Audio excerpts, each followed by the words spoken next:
make one of the big acquisitions of the wintertime, getting Nolan Arenado. Welcome to St. Louis, Nolan Arenado. I wake up in the morning, it's another day, another opportunity. I know it's up to me. Oh, he got it. Oh, what a play. Nolan being Nolan. My blood, sweat, and tears, I did it for many years. My career's in my hands, I already hit the fans, screaming my name. God. This ball is absolutely crushed.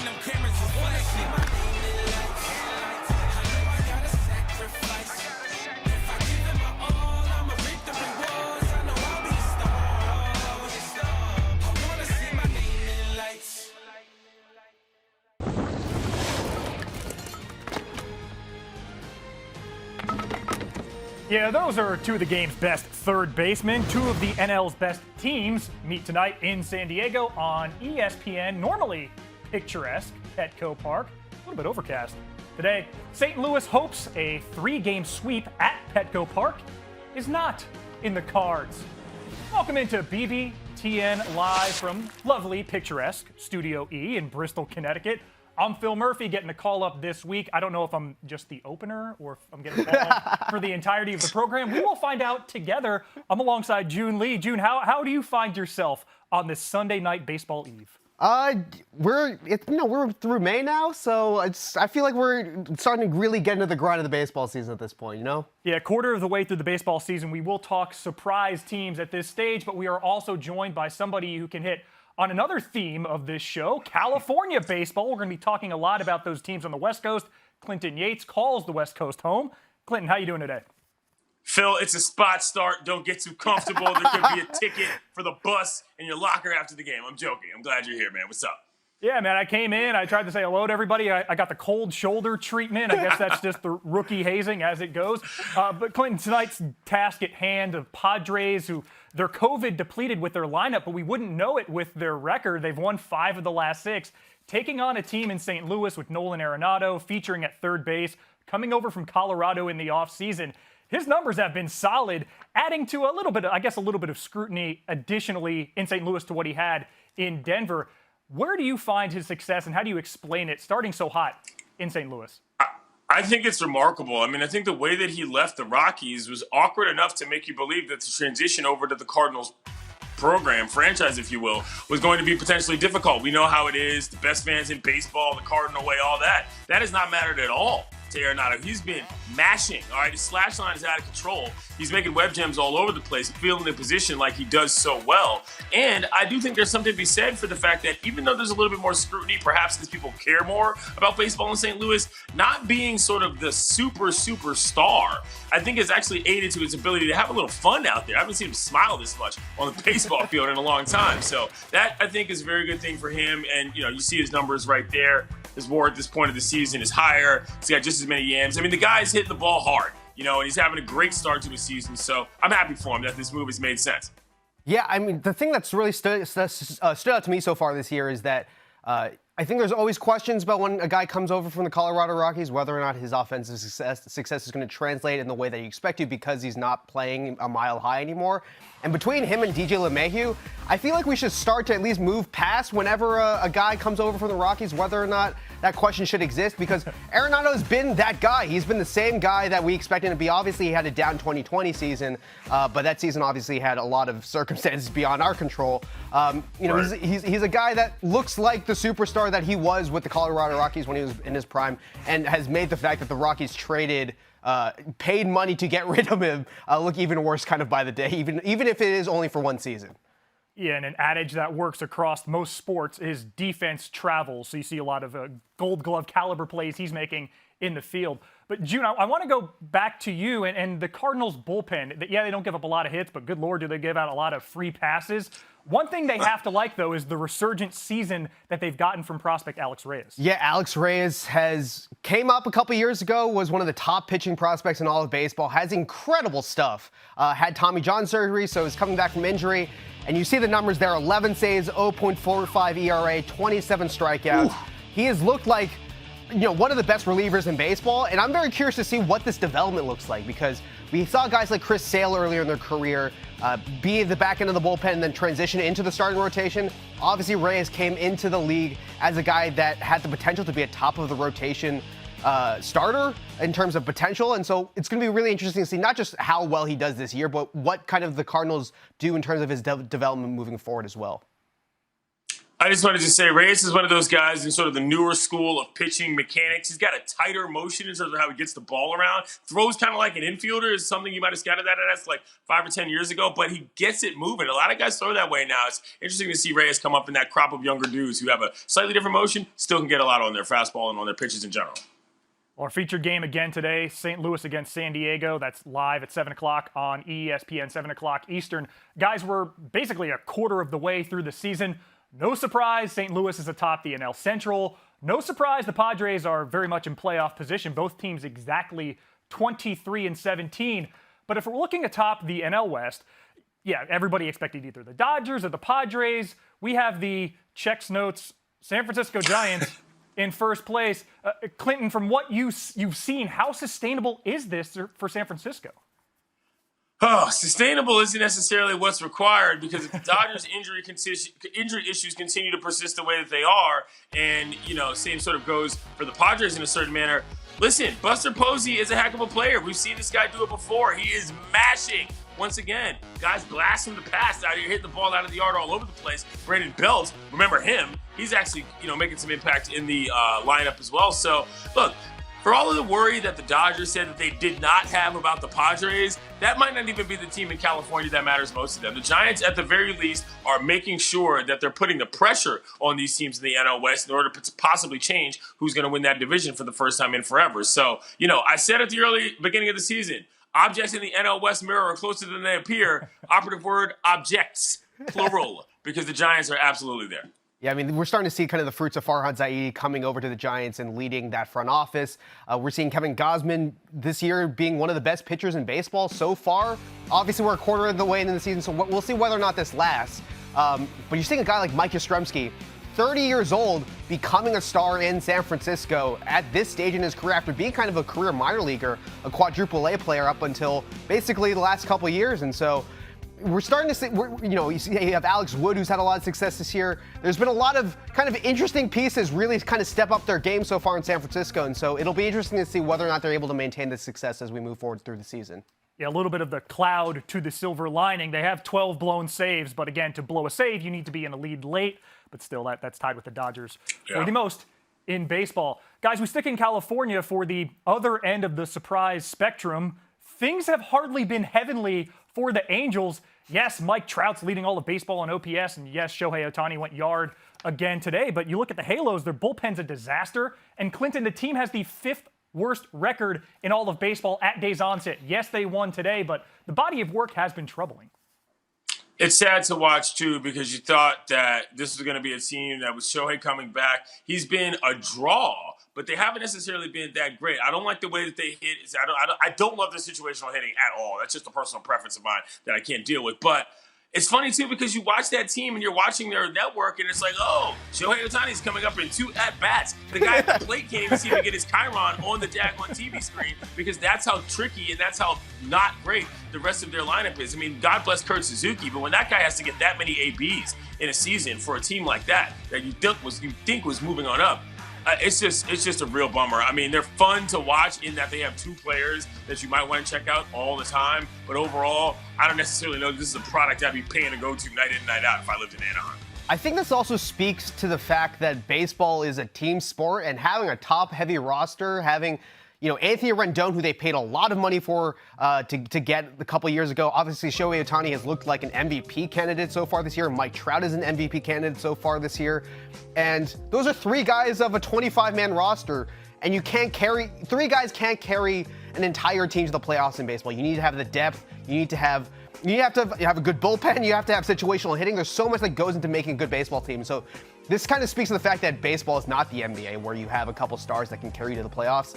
Having Shohei Ohtani and Mike Trout, 2 of the biggest, not only draws, but 2 of the most exciting young players in baseball. Mike Trout is still not 30 years old, by the way. The fact that the Angels have 2 of the best players in baseball to this point, and seemingly aren't going to make the playoffs, I think just generally speaks to the general strategy you have to have in terms of constructing a roster to win in the sport. While we're talking Anaheim Stars, a first ballot Hall of Fame lock has now left the Angels. Former Angel Albert Pujols takes the 40-minute or 4-hour drive to Dodger Stadium, depending on what time you leave your house there. Clinton, this guy is now the 4th MVP on this roster for the Dodgers. What is a realistic expectation for him in a blue jersey? So the text I sent around to everybody when this transaction hit the wire was, welcome to the plate, your future Hall of Famer and designated pinch hitter, Albert Pujols. I mean, I don't know what other role he's going to play on this squad as far as how he fits in the lineup. I mean, I know the Dodgers have injury problems, but it's not like he plays the field a ton. It's not like he runs the bags a ton. This is an interesting maneuver, especially to say you're going to keep him on the Major League club for the rest of the season. I think it's in a scenario, if you look back to guys like, I don't know, Matt Stairs, Jim Thome, who could just come off the plate, come off the bench, get to the plate, and maybe hit a yam when everybody's expecting you to. That's about as much as I can think is what he's going to contribute. Although, from a locker room standpoint, you've got to believe that he adds something from a simple knowledge-based standpoint, brain trust standpoint, that perhaps somebody in the Dodgers system likes. But I'm not expecting to see him having a lot of balls float out of Chavez Ravine this summer. He doesn't have to move, though. That's always a good offseason move, or rather a good transaction move, but you don't even have to move your residence, and you can play for another team. It's also so weird to see Pujols in a Dodgers uniform, not wearing the number 5. It's so bizarre. Yeah. But it had real, like, Jason Giambi in Colorado vibes, real Ken Griffey Jr. ending his career with the White Sox vibes, real Manny Ramirez ending his career as a Tampa Bay Rays vibes. Like, it is so weird to see Pujols in a Dodgers uniform. But, I mean, just to add to Clinton, like, this is really, it seems like Pujols is going to come off the bench to go for homers, doubles, knock guys in at the end of games. I don't really see what the fit is here besides kind of being a guy coming off the bench. The Dodgers don't have great right-handed depth. Maybe Pujols starts against a left-handed pitcher. He can still hit home runs, but obviously he can't really do much of anything else. I just hope that he gets an opportunity to go back to St. Louis at some point, makes it through the season, and is able to, tip his cap to the Cardinals fans. As I feel like this is, at this point, has to be as a lost hurrah, just given the fact that he's accepting, this kind of role. And I assume it's probably going for a ring at this point, which is not a bad strategy to do with signing with the Dodgers. Yeah, he's one of 6 players with 3 MVPs and multiple World Series, Clinton? Yeah, I mean, first ballot Hall of Famer, and I just want to say that the unfortunate part about this whole story is that 2020 was supposed to be his farewell year, but that got all blown up because of COVID, and it didn't really happen, right? He probably, arguably, if he's not got that kind of contract, probably doesn't even make the Halos big league roster this summer. It was supposed to happen a year ago, and now we're looking at what happens when the exit game doesn't work out the way you want it to. Let's go back to surprises, and let's go back to the AL West. The Oakland A's don't have the star power of the Dodgers or the Angels. Heck, they might be moving to Vegas, but this is a team that every year fields a competitive squad. Clinton, they are very home run reliant. How surprised are you on what the A's have been able to do through the quarter-way spot of this season? What's that? Home run reliance, but actually winning baseball games? Yeah. Joon Lee, you live in New York. How's that working out over there? I mean, listen, home run reliant doesn't matter when you're aggressive on the baseball, when you're aggressive on the base pass, and you got a little gumption to win a couple games or two. I will give them credit for this as well. You can say that because the MLB and all these different people in Oakland and the Bay have been threatening to move the A's for literally 40 years, that's not an issue anymore. But I think that that's a factor between the stadium element of what's going on in Oakland for so long, and between just the general concept of having moves hang over your head and the whole narrative, for lack of a better term, about Moneyball and cheap teams. I love the fact that this team has gotten it together. They were not a bad team last year, and when you look at what the rest of the AL West has done, which is to say not much, I'm very proud of this team for getting it together amongst all the noise and all the hoopla. Good job out there. Yeah, Jed Lowry coming off a completely disastrous Mets contract where he didn't do anything at all for a couple years, coming to Oakland and being a successful story there. And then you got to give it to Billy Beane in that he's always able to find pitchers out of nowhere, seemingly. Chris Bassett has had an incredible year so far. Yusmeiro Petit has been the closer so far and has been incredible out of that bullpen, even after they signed Trevor Rosenthal to be in that role. So it'll be interesting to see what happens when Rosenthal comes back. But this is just another Billy Beane squad, finding a way to win. Joon, quickly, we wrap our surprises with your boys. The Red Sox lead all of baseball in OPS and runs scored. And when I wrote this script, win percentage as well. How surprised are you? I expected the Red Sox to be a potential borderline playoff team, but the thing that's gone well for this team this year so far has been the fact that Nick Pivetta has been awesome, Garrett Richards has been probably better than expected, and then Xander Bogaerts. I gotta say, there's been a lot of hype the last couple years around Francisco Lindor, around Carlos Correa, around Trevor Story. Since 2018, Xander Bogaerts has the highest F-WAR among all shortstops in baseball, has the highest weighted on-base average, the highest weighted runs created plus. He has been the best offensive shortstop in baseball and the most valuable shortstop in baseball by all metrics, and he does not get enough credit for being kind of the heart and soul of that Red Sox lineup. I was watching the smile across your face during Big that video. homer pick right there from Joon. Big homer pick. Well, we had a video last week that, depending on which side you fall on the unwritten rules debate, may put a smile on your face or wipe it right off. This is Gregory Ozuna from the NAIA's Sooner Athletic Conference Baseball Tournament.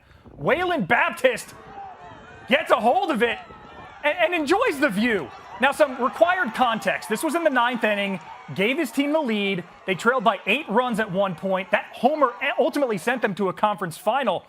Clinton, what is your reaction to this video? Moreover, the reaction to the video by some?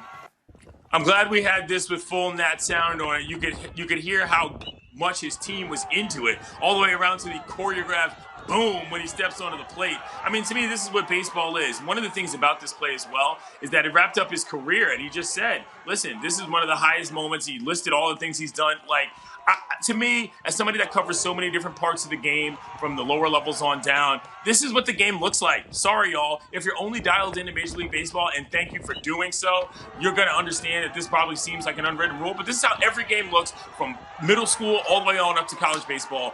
Only place it doesn't happen with any regularity is in the bigs and minor league baseball, because guys are just red asses and they don't want to deal with it. But to me, this is what the game looks like. Yeah, I feel like baseball is a symphony, and these kinds of moments, they build up. It happens over the course of time, and this is a huge moment that led up to the 9th inning, game-winning home run. This is what should happen. This is the emotional reaction you should have given all of the context that's given. I love this on so many different levels, and also just the coordinated boom on home play is just incredible. Yes. I want to see more of this. This is what baseball needs more of. Right, and if it is an orchestra, that was the crescendo, and you can enjoy the crescendo moment. Joon, you were able to sit down with some players past and present to talk about baseball's unwritten rules, just what they are, and more importantly, how they evolve in a diverse game. By the time I was making my way through the minor leagues and I got to the big leagues, no one really cares anymore. It makes for a good clip, or it makes, it might generate some interest if a guy does a massive bat flip or something like that. Guy hits a home run off me, showboats, cool. Guess what? I'm gonna face you again. I'm gonna strike you out, and I'm gonna showboat. Some of this new leniency can be traced back to a specific moment from the 2015 playoffs. That's the bat right there. I have a couple of pictures. I mean, I've been sent maybe 7 to 8 paintings of it. There's one right there. You know the one. After a go-ahead 3-run homer in the decisive 5th game of the Rangers-Blue Jays ALDS series, Jose Bautista's bat flip became instantly iconic, even if he doesn't remember doing it. What's going through your head in that moment? You tell me, man. I kind of blacked out after the swing, hearing the roar of the crowd and the emotion of the moment. I don't really recall anything in particular until I was kind of catching my breath back at the bench.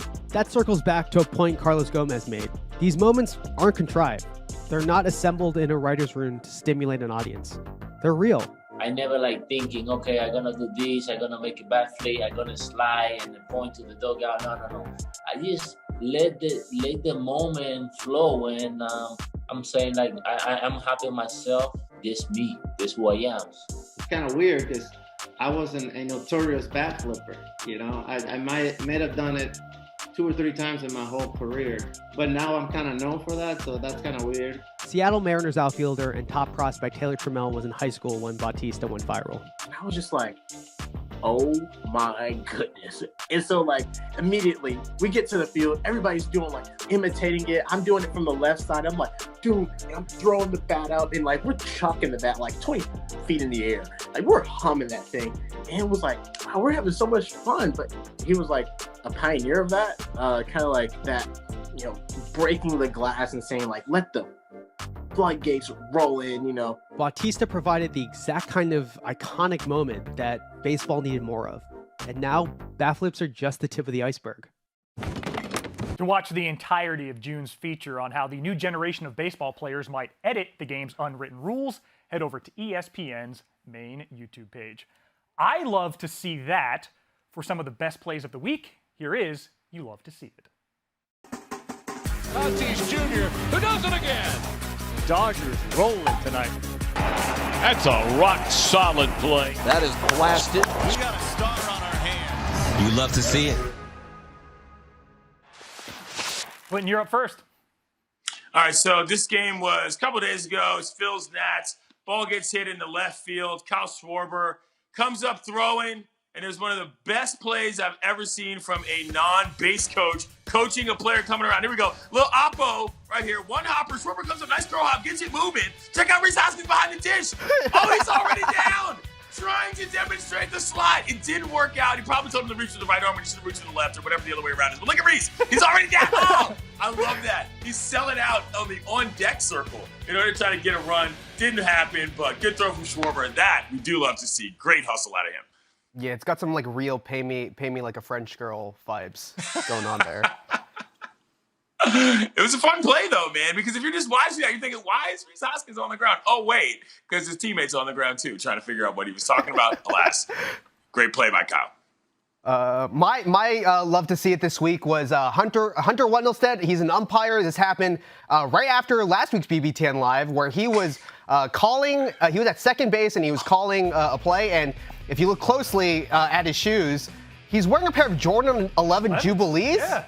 And me, just like being a sneakerhead, I was just like, whoa, what is going on here? And so this week, I talked to Hunter Wendelstedt and a bunch of umpires for a piece coming out this upcoming Friday on ESPN.com about the growing sneaker culture among umpires right now. So take me back to when you're at umpiring school and some of these younger umps are giving you some, making fun of your shoes a little bit. What's going through your head in terms of what is the next step here? Yeah, well, at the bottom line, and like everything else, I found out one thing: as you grow older, you get knowledge, but you also have to listen to the younger generation because they have some great ideas. So I went to my staff and I'm just like, all right, what's going on here? They're busting my chops, and they said, well, you got to step up the game here, boss. And that's kind of how it went down. So, I didn't know anything about these companies. I mean, from StockX to the bidding process on some of these shoes, nor did I realize the cost and how passionate people are about Jordans. Because like I said, as far as I remember the commercials when the ones were coming out. I'm like, yeah, those are great shoes. And now, as you can tell behind me, I'm a huge Florida Gator fan, and I also like the LA Rams. So, I mean, I'm on StockX now in bidding wars trying to get, some OG ones. I want to get the Rams colors. I mean, I'm looking, I think it's I think they're the Lannies, the OG Lannies, and I'm in a bidding war for those. And I did win a couple weeks back during spring training. I got to pull them up here and show you. Probably my prize Jordans are my Florida Gator. Oh, great! They're technically Knicks, so they're the ones that they're called the Knicks, but they're the same as Gator colors. So, I reached out to Dan Mullen. He didn't send me any of the new Jordans that the team got, so I figured, he doesn't even know who I am, but maybe after seeing all this Jordan talk, the Gators can hook me up with some cool Gator Jordans now. I have so much to say about that. Number one, that's the second time this show we've seen the secondary Joon bedroom shot, which means different angles of his plays, getting into some hardcore TV production there. Secondarily, if you told me that 6 months ago, whenever the show started a year back, did we have umpires on here talking about ump drip and StockX and their sneakers in common ways? I would have told you you're nuts, Joon. That was fantastic. I love this on every single level. This is why umpires need to be in the game. They're actual humans that contribute to the discourse. This is also, guys, this is just the tip of the iceberg, too. I have more photos, umpires lining up sneakers for the story on Friday. I talked to 5 other guys. There is a lot more here that is not even revealed in this interview. So I'm excited for this story to come out on Friday. And for sneakerheads who make a living on dirt, it just seems like a weird mix. I like it, though. I mean, listen, this is what I say all the time. People who didn't grow up playing baseball or close to the game on the lower levels, they don't understand that umpires are not just the people, or shall I say the robots there to make balls and strikes calls. Like, they're people who, again, brain trust-wise, have probably been around the game for a long time, especially at the big league level. And if they can get into the mix on the swag element, we like this. Joon, this is a great job. I'm glad you did this. Also, it's just, I think, for all sneaker people, you got to wear your kicks. You got to wear your kicks. Wear your kicks. I'm wearing wear sandals right now, though, so, yeah. All right, well, I got to get my love to see it quickly in again before someone makes a call to the bullpen. How about a guy who, up until today, had as many base hits in Major League Baseball as the three of us combined, yet had 2 walk-offs and 3 RBI? Patrick Mazeika of the functional punk rock band that are the New York Mets. 2 walk-off fielder's choice in a week. And I had this stat already, 0 base hits, and then he goes out and hits a solo home run today. So we are now up to 1 base hit, 4 RBI, yet 2 walk-offs. He's the first guy in over 100 years to have multiple walk-off plate appearances before getting his first hit. And the Mets, God bless them, they have to manufacture runs any way they can get them. They are a distant last place in terms of runs scored in all of baseball. One of these games, I was screaming at my television, "Bunt, you cowards! You won't do it because you don't want to win."